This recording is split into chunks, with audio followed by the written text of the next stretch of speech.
I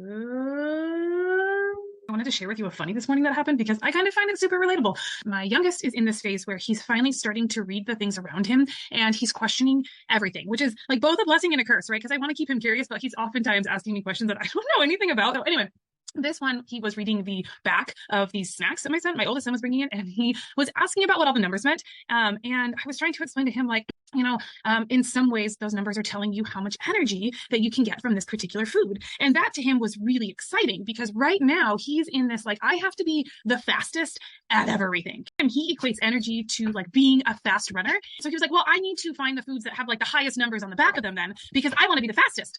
And I was like, well, hold on, like, let's slow down because not all energy is created equal. And he was like, well, what do you mean that they're not all created equal? And I was like, okay, this is going to turn into a talk about macros, basically, right? Like, and I thought, well, maybe what I can do is connect this idea with something like funny, because, kids relate to funny things. If you thought of sugar as being something that created a noise within you, it would be the type of noise that would go, wow, and then followed quickly by, ugh. And so he was laughing at me and he's like, well, I want to go, wow. And I was like, yeah, but do you want the oof that comes after? And he's like, well, no, I don't want the oof. And I was like, exactly. So it's like, all right, now add protein to that. So if you have your sugars and you put a protein with it, then it would be kind of like this.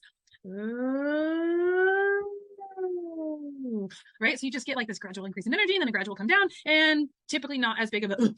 And he's like, okay, all right, I could see that. That would be a good thing. And I was like, yeah, that's called like more sustained energy. And I was like, all right, now if you add fats to that, if you have your sugars combined with your protein and your fats, you get this really steady, like, and like no crash after. There's no oof.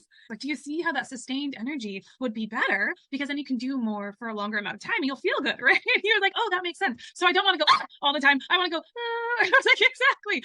Oh, anyway, there you go. So there's the noise equivalent for all of your macros. Keep your screen in check today. Until next time, you guys, eat more, eat well, eat happy. Bye.